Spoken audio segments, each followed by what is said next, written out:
Hey guys, I am finally here. It's actually happening. Can you believe it? I'm filming a Q&A video for you. I know it was, I believe, 4 months ago when I asked for most of your questions on YouTube.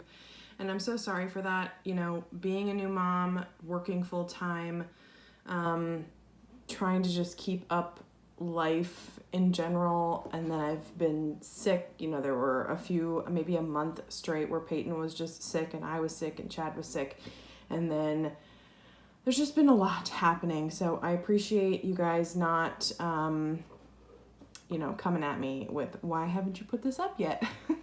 But I'm here to do it now. I hope you guys still find it interesting. I understand that, you know, it might be a long time coming and you might not care anymore, but if you do, feel free to keep watching. So I asked in a couple of videos a while back, just for some questions that you guys wanted me to answer in a Q&A, and then I also put some in my Instagram stories very recently. So I'm going to just go through the YouTube questions, and then I'm going to answer the Instagram ones. They're all over the place. There's not going to be any kind of theme or anything, so this should be fun. The first question that I got is, I'm looking down at my laptop. What did you go to college for, and what is your degree in? What is your degree in? I went to Florida State University, and I got my degree in, what was it called? Oh, I don't even remember now. Recreation and event management, basically. So I went to school to be a wedding planner. I wanted to be an event planner, but specifically weddings. So there is a degree for that. So I have an event management degree. What are your long-term channel goals? Is it just a hobby, an accountability thing for you, or are you hoping to grow it and turn it into something more? It's totally a hobby thing.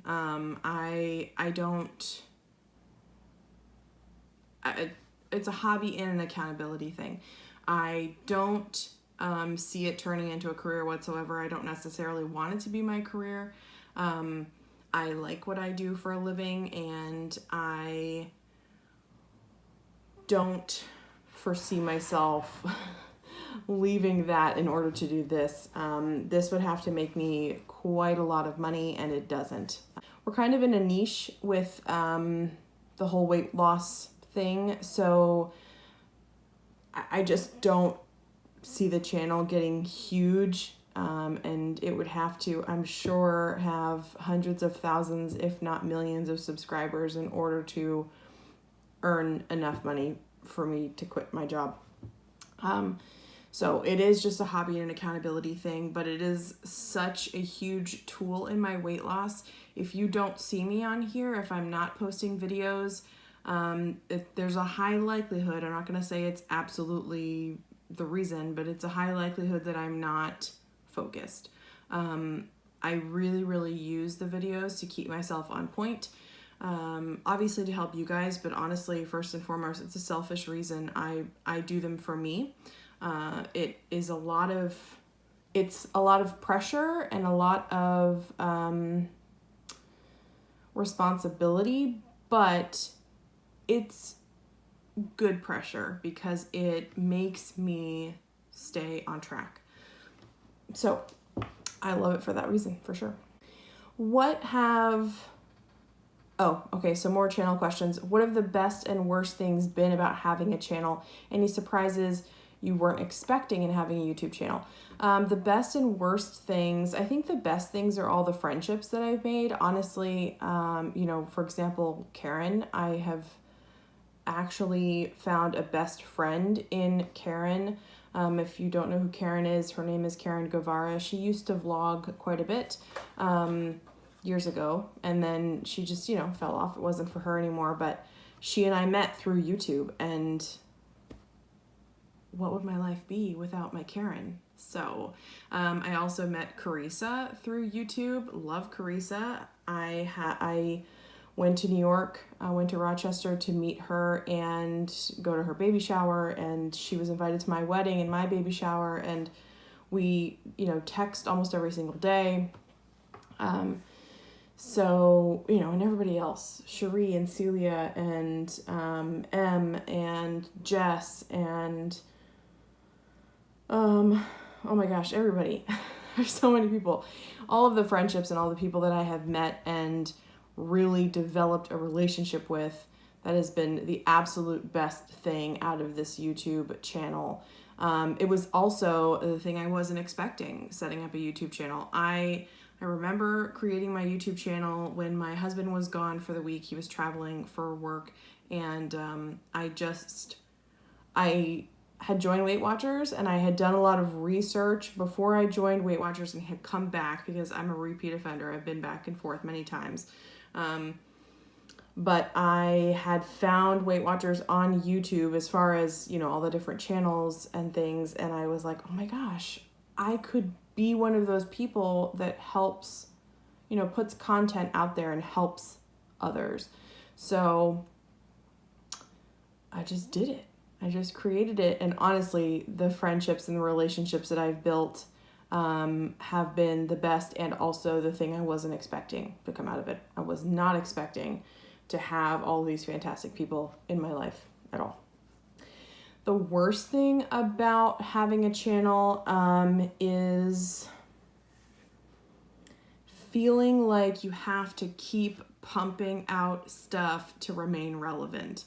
I took a good hiatus when I was pregnant. I was here off and on, and I think my real loyal subscribers probably watched my pregnancy videos. There wasn't anything about Weight Watchers, and a lot of people have commented and said, I started watching you because of Weight Watchers. I'm on a totally different program now, but I still watch you because I love just to watch you, or to hear about your life or what's going on, or just to see you. So I love those people. But when I was gone for a really long time, a lot of new people cropped up, and I have the people that were with me from the beginning, and the people that have kind of joined on as we've rolled through the years. But I feel like one of the worst things is, it's not the worst. Like, it's just YouTube, people. Like, it's really not that serious, but, feeling like I have to continually create videos and new ideas and coming up with new stuff in order to stay relevant, in order to continue to increase that subscriber count, is probably what I would say. It's, like I said before, it's a good pressure. YouTube in general, just having a channel is a good pressure for me, because it makes me, usually makes me stay on track with my eating. But it's also, I gotta tell you, it's exhausting. Like, creating YouTube videos before, without a baby, was much easier, of course. I had a lot more time to do that. And now that pressure is still there. I mean, it's still, people are wanting more stuff from you, and I have less time to do it in, and also less time that I'm willing to give up to edit a video, to put it up, to create a thumbnail, to,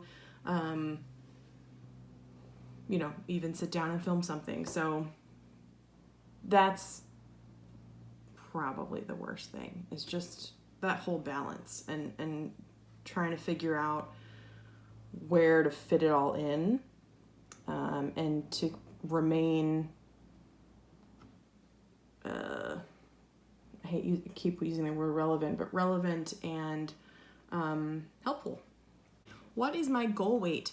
My goal weight currently, I like to think in smaller numbers, because I just don't want to set myself up for this big, huge, lofty goal, and then if it takes me a really long time to hit it, I've lost motivation, which has happened already. But I would like to see 200. And then beyond that, I don't know. I kind of want to see what my body looks like at 200. Right now I'm mid 250s. I was around 245 when I got pregnant, so I'm still trying to lose the baby weight, but I did get up to a little bit over 300 pounds when I was pregnant, which is a huge thing to say out loud. But yeah, so I would love to get to 200. And even in like the 215 range, I would just love to see my body there. I have been, the number that I've always kind of had in the back of my head is around 185. My body at 185, well, the last time I was there, I was a size 12. I'm not, it's not going to get me down to a size 8 or anything like that. I'm not even concerned about being that small. I don't want to be that small. I prefer to be curvy and to have, I don't know. I just prefer not to be thin. I don't want to be super thin. I don't want to be skinny. I don't at all. So right now I'd like to see, let's say 215s, and then around the 200s, and then around 185 would be, I suppose, my ultimate. But if I like what I look like when I hit 215 or when I hit 200, then I'm good there. Yeah, so we'll see. Oh, Barb. Okay, so Barb Bunton, she is somebody that shows up a lot in my comments when I so appreciate you, Barb. But she said, I played flute from 5th grade to 11th grade and piccolo all for the 3 years when I was in middle school. How long did you play flute for? I played the flute from the start of middle school through college. So 3 years in middle school, 4 years in high school. 7 plus 5, so 12 years I played the flute for. I still have one. I kind of need to get it fixed. It needs like a total overhaul, or I kind of want to just buy a new one. I don't know. I don't really need a new one, obviously, because I don't have the time to play in an orchestra, but I would love to have the time to play in an orchestra. So we'll see. Then she said, would you ever consider doing a reality show? Big Brother, Amazing Race, ? I would love to do them. I don't know that I would do Big Brother because it's a long time to be away, potentially. I mean, I would have if I was single and I didn't have kids. Even if I was married and I didn't have kids, I would do Big Brother. I would totally do Big Brother. One of my great friends and we used to work together, and we would always meet at my desk and talk about Big Brother, and all the spoilers and stuff. And we used to joke that we would go on there and we would pretend like we didn't know each other, because she's originally from New York, I'm originally from Florida. So we would pretend like we didn't know each other, but we'd have this, secret alliance in the background. And The Amazing Race, I would still do The Amazing Race. I love The Amazing Race. I love the idea that they get to travel and then play games. Like, how fun is that?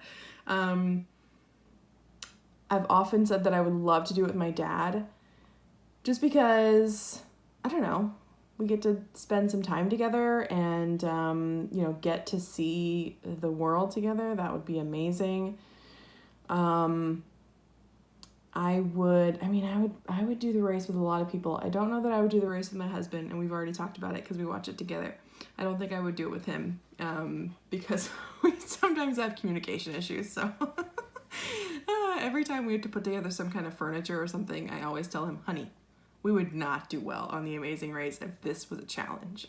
So, but yeah, absolutely, I would do either of those. I would never do Survivor, ever, ever, ever.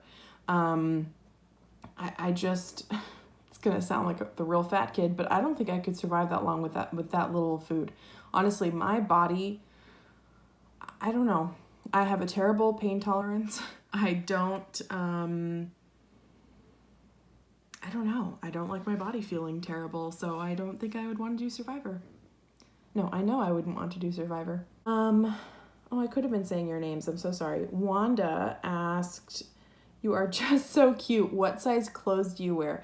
Currently, I wear, I believe a size 18. Yeah, a size 18 in shorts and jeans. I have a lot of size 18 from Old Navy in shorts for the summer. And then I know I'm wearing size 18 in jeans.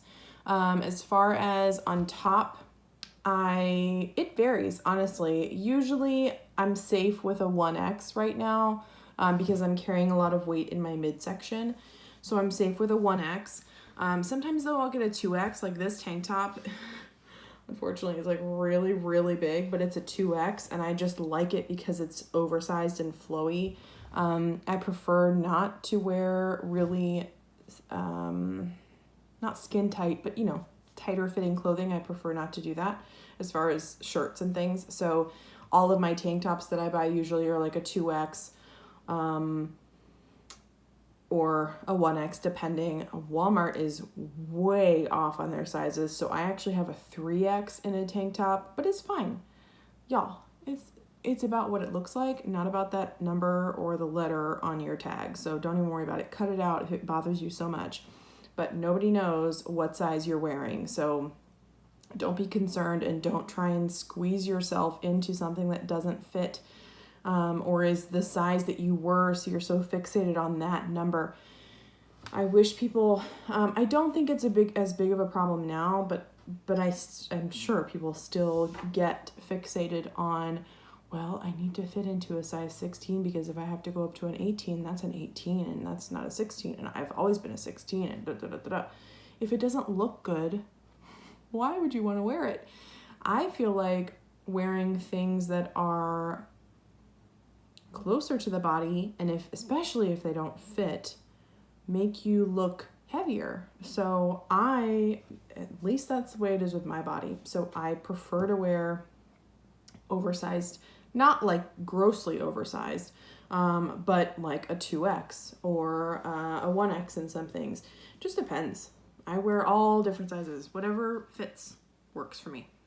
I don't get hung up on the number or the letter.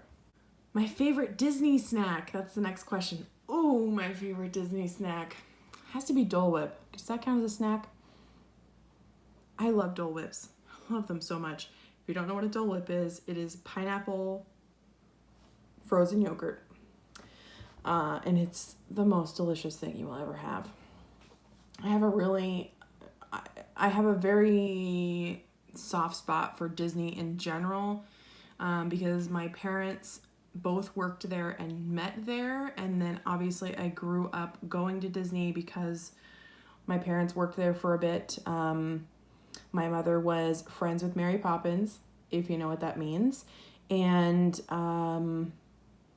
it's such a magical place to me because of all the memories that I have. And then when I was in marching band in high school, we would participate in the parades and get tickets. So we got to go in high school. And then I've either known someone or dated someone or had somebody in the family that worked for Disney. So I've been to Disney and gotten in for free, honestly, for a good portion of my life. And then when I got my like real big girl job, my big girl raise, I was like, you know what? I can now afford to have an annual pass. So I have an annual pass. I love Disney so much. It's my favorite way to spend time with my friends and my family.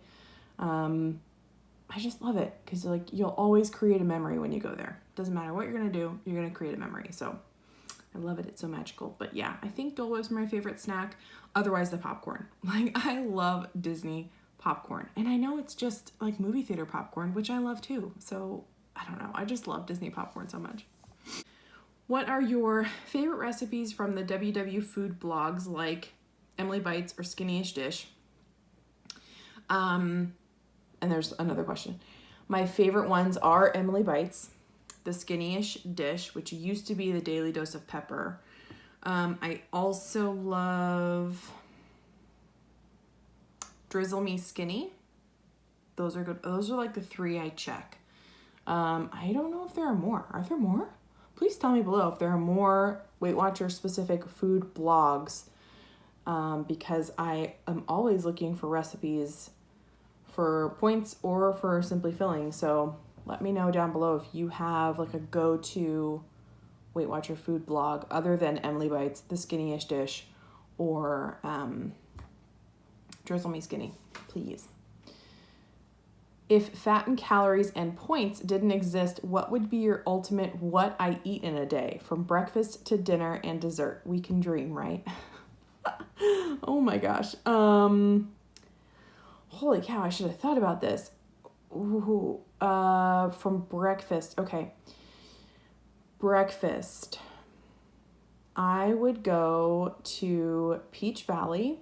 It's a breakfast and lunch spot in Lake Mary, Florida. I think there are other locations. It's a regional, even like I think just specific state chain.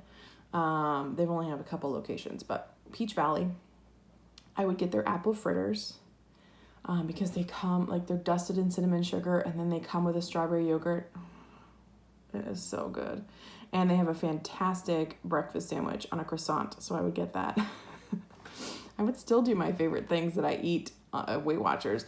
I think that's, I don't know if people are missing this, but with Weight Watchers or any food, any weight loss lifestyle you're choosing to use, figure out your favorite foods and then turn them into something that works with what you're doing. So I did that from the jump with Weight Watchers. I was like, you know what? I really want Chinese takeout and I really want shrimp fried rice. And I made it, but I made it lower in points.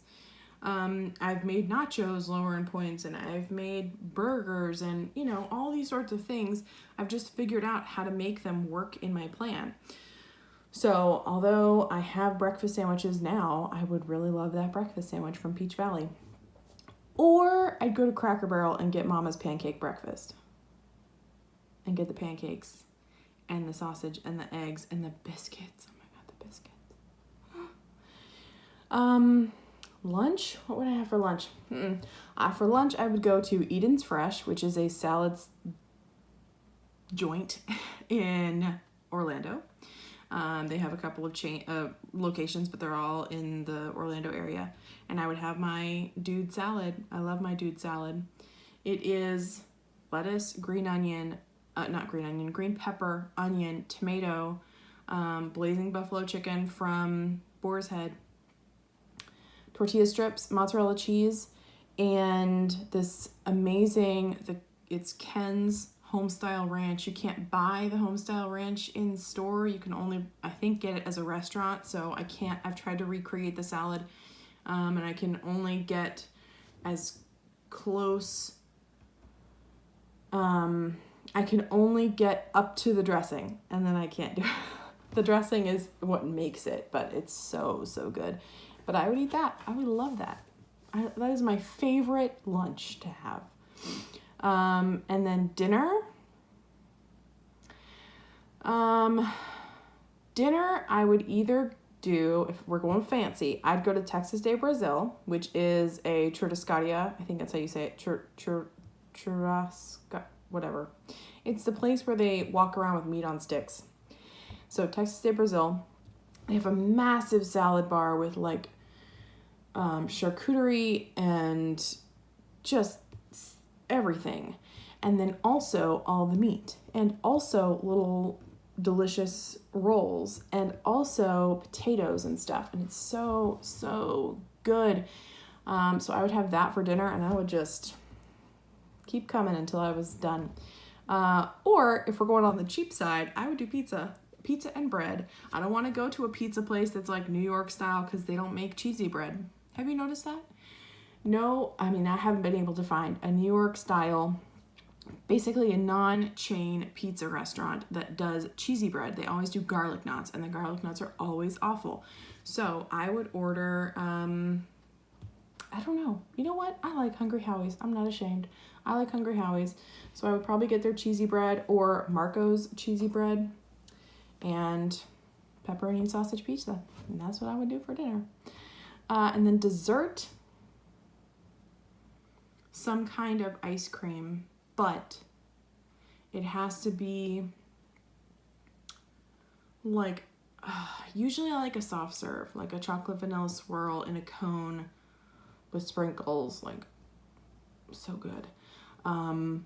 Would be that, or it would probably be like chocolate chip cookie dough, hand dipped, but still in a waffle cone. But like from one of those places that's up in the Midwest or the North where they close down for the majority of the year and they open up for the summer. It makes it so much more special. So one of those things. That would be my day. It's not too crazy, right? No, that's a great question. Tell me down below what you would do for your whatever you could eat in a day. No points or calories concerned. What workout video do you use? I do Beachbody. So Beachbody used to be you'd buy a specific program, you get the DVD sent to your house. And I did their programs way back when that was the situation, but now they have a streaming service. So it's called Beachbody On Demand. You pay for a certain membership. It can be either $3, $9, or a year? 3 months, 9 months, or a year, I think. Or is it 3 months, 6 months, and a year? I don't know. There's one of them is missing. But I do Beachbody On Demand. So right now I am just picking programs and trying to finish those programs. Trying to finish being the operative phrase here. I've had a little bit of focus issue with that as well. I think, not feeling well, and I don't know. It's just like the days get away from you, don't they? And sometimes I'm picking between working out or unloading the dishwasher and like cleaning the kitchen and making it look not presentable, but like a hurricane didn't just come through. So I will be getting back on that more kind of religiously very soon here, but I do Beachbody. And you are welcome at any time to reach out to me either on Instagram. My Instagram name is Mollye Bell, which is always down below, or you can email me at www.bride2b@yahoo.com. And if you want to join Beachbody, you can join in on a program that we're doing. So I originally started with one program, Transform 20. It's done by Shaun T, and I love him. He is my favorite trainer. He's just fantastic. So I had gotten a group together, and we did Transform 20 all together. And I also created a Facebook group for anyone that's doing a Beachbody program where I'm your coach, and we're doing Beachbody programs. Some people are doing one, I'm doing another. It doesn't matter now what Beachbody program you're doing, but we're all in that group and we're all just supporting each other. So if at any point you want to join Beachbody, or you want to order Shakeology, or you want to order the performance stuff like the, what's it called? Energize and all that sort of stuff. You can reach out to me and I can set you up with that. That's not a problem. You can also do like a free trial for Beachbody On Demand as well. So I think it's a 14-day, I think. I have the annual Beachbody On Demand. Beachbody On Demand is $99. And you have access to every single Beachbody program. You can choose one day to do something from Tony Horton. You can do something from Shaun T. You can do something from Autumn. You can do back and forth. You don't have to do a full program. You can pick and choose, do whatever you want. Do something until it gets boring, then move on to the next. However you want to do your workouts, you can do it with Beachbody On Demand. They are like videos or programs, so you're not just, it's not like a list of workouts for you to do at the gym. No, you're doing it at your home, or at somebody else's home if you want to do it with somebody else. But it's a really great tool. I'm the person that I don't like the gym. If you give me a list of things to go do at the gym, I probably won't do them. I need a class, I need a program, I need somebody telling me like right then and there moves to do, and it needs to be like kind of all combined and fun, and I'm just not a go to the gym and do it by myself kind of person. So I love Beachbody. I again highly recommend it. If you're not already doing some kind of workout program, try Beachbody, because there's something for everybody. There's all different levels of fitness, and you can modify everything if you needed to.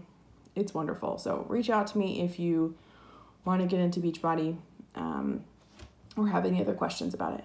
And then on that same question, somebody said, I'm curious too. So I had a couple of people ask me what I was doing. Somebody said, and I'm very sorry, this is a really late answer to your question. Emmy617 said, I'm new to the Weight Watchers community. I'm accustomed to the low-carb keto world, and I'm struggling to change my mindset. The reason low-carb isn't working for me is because I feel like I need to cheat frequently. It's just not sustainable for my carb obsession. Do you find personally that you can still indulge with small treats and pastas or carbs and still lose significant weight? Thanks for all your great meal prep ideas.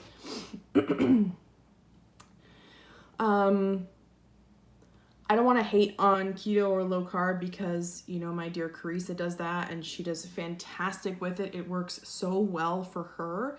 I have tried it. It does not work well for me. I just love fruit and sugar and bread. So I'm not even like a pasta person. I'm not someone that's like, ooh, I want spaghetti right now. No, never. But keto just didn't work for me. So, do you find personally that you can still indulge with small treats and still lose significant weight? I don't know what significant is for you, but yes, absolutely. I am currently doing Simply Filling, which is an old Weight Watchers program, but with Weight Watchers, you can have it, you just have to work it into your plan. So if you really want that, whatever it is, track it, and then adjust the rest of your day to make that work if that's what's really important to you, or find a way to make it less points. So the first thing that pops into my head is there are lots of things you can do with like non-fat Greek yogurt and sugar-free, fat-free Jell-O pudding mixes and things. I haven't personally done any of that, but I've had you guys tell me that you do loads of things with that sort of stuff. People make cheesecakes and you can make ice cream and lots of things.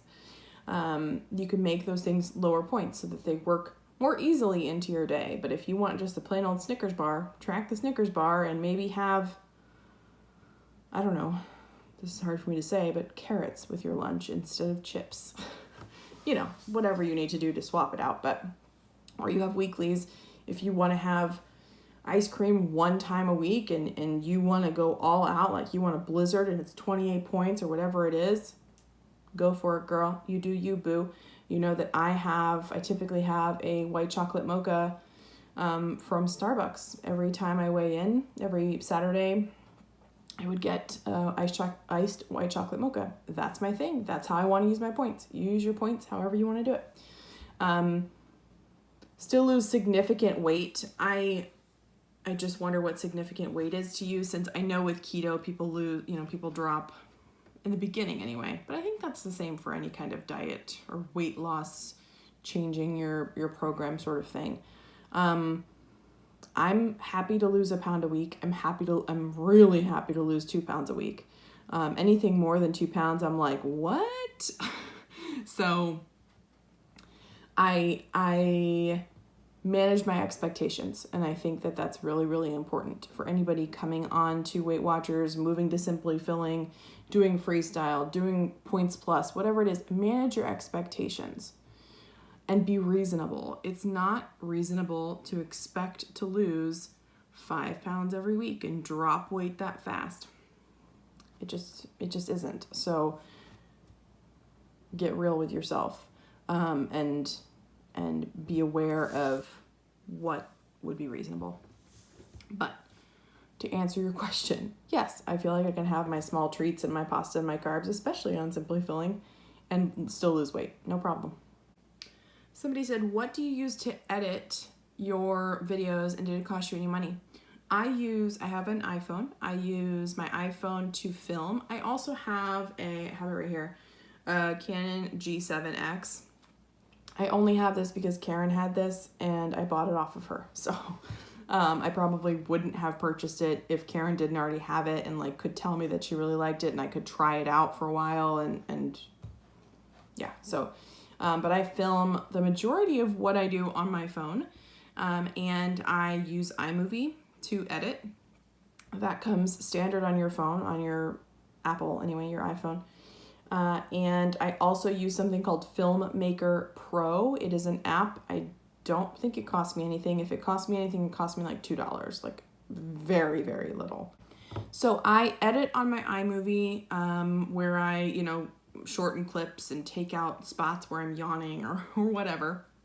And then I will edit in Filmmaker Pro if I want to add text or add pictures. For some reason in iMovie, it might just be user error, but I can't figure out how to make a picture, like take up the entire screen and not zoom in and zoom out and do all this crazy stuff. And I have a really hard time adding text with, for just a short amount of time in iMovie. So I do those sorts of additions in Filmmaker Pro. It works great. I also add my music. If there is any kind of music or sound effect, I will add film in films, like a movie or a picture in the video. If you see me talking and then another video pops up or a picture pops up, I do that in Filmmaker Pro. I don't like to shorten the film or shorten the clips in Filmmaker Pro. It would be so much easier if I did, but I prefer it in iMovie. So I use those two. They didn't cost me anything, I'm pretty sure. If Filmmaker Pro cost me anything, it was like $2.99 or $3.99. That's the max. And that's it. And I will save them to my phone. And then I also have a Mac, so I'm able to airdrop them to my Mac and upload them to YouTube.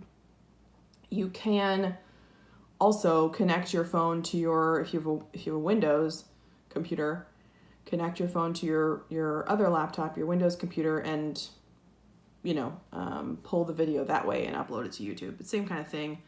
So that's what I do. Do you still travel for work? Or do I still travel for work? I do. It just depends on the type of class I'm teaching up right now. Going forward, we've had kind of a merger with another company. Going forward, I will have to travel for every single class that I teach. So where I travel to depends on where the majority of the class is. I do count as part of that majority. So because I'm in Florida, I would count toward going to the Florida office instead of the Minnesota office or the California office or whatever, Arizona. But I do still travel for work. I will have to travel coming up in August and also in October. So just depends. Before the merger and before moving to that kind of new company with new materials and all of that, there were certain classes that I didn't have to travel for. And I just so happened to have, be assigned to several of those at the beginning of the year. But coming up here, I'm going to have to travel. I don't know where yet. What foods do I find hardest to give up while I'm trying to eat better? I would say the foods I struggle to give up is anything out. So eating out. I struggle to give that up when I'm wanting to eat better. Honestly, because I hate cooking and I hate cleaning it up. Hate it. So, and I really hate when I've cleaned it up, having to mess it up again. Like that drives me crazy. So I struggle with having to cook more at home and do my own thing as far as meals are concerned, instead of relying on, Taco Bell or something. As far as individual foods that I find hard to give up, I don't know. Pizza? But because I can't get a pizza at home to taste as good as pizza out. But it, is what it is. I suppose sugar, maybe? My coffee from Starbucks, like my iced white mocha, I get in a routine of getting that if I'm off track. I'll get it almost every single day, and it's an incredible amount of sugar, and I definitely know it triggers me to eat other stuff, but I just love it, and I have a hard time getting out of the habit when I'm in the habit, but I just got to keep myself in check. Will I still be weighing in at the studio weekly? This is something, honestly, guys, I've been going back and forth on. Right now, I'm still paying the $45 a month to Weight Watchers. And I struggle with this because I like going to weigh in. I like that it's sort of ceremonial, and I step on the scale and I get it recorded and somebody else sees that I did this work. and it's celebrated in the meeting, and I physically am handed the charm, although I hear now with online members they're sending the charms to you, which is amazing. I'm so glad that they're doing that. But it's hard to get to a meeting. I prefer to go to the meetings on Saturdays. That's when I can weigh in. And I prefer to go to an actual studio. I don't like going to the sort of like off the beaten path meetings, like churches and things like that. I prefer to go to an official center. I just always have, so I think that's why it's my preference. But it's really hard to get there. Like, it is out of the way, and it's 30 minutes away from me. And now, without a baby, it wasn't a problem. I could do it without issue. But now with a baby, there is an issue. It's harder to get there. I have to bring her, and that's not a problem. I mean, I've done that before. I've sat in a meeting with her. It's fine. But more often and more recently, I'm not leaving on time because I'm dealing with her, to get ready, and then I'm late, and then I've missed the meeting, or I'm coming in 20 minutes late, and I'd rather just not sit for the last 10 minutes. So I don't know. I'm struggling with it because I don't want to pay $45 if I'm not actually sitting in on the meeting. And Chit Chat Paddywhack, Anita at Chit Chat Paddywhack said this in one of her videos a while back, but she said something like, Weight Watchers is saying the same thing to us over and over and over again. And I kind of feel like that's true. I kind of feel like I'll go in and we'll talk about the same stuff. And to Weight Watchers' defense, there's not a lot different you can talk about with weight loss. What are you struggling with? Track ahead of time. Work out. Make sure you drink your water. Make sure you're eating your vegetables. There's not endless topics of conversation about this. So, I don't know. And if I'm going to be doing Simply Filling for, an unforeseen amount of time, which is my plan, it's not supported by Weight Watchers anymore. So why am I spending $45 a month to not get to a meeting because I have a baby and it's hard to do that?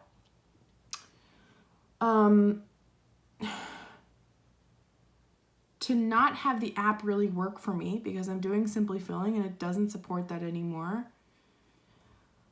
But I worry that going to online might give me an excuse.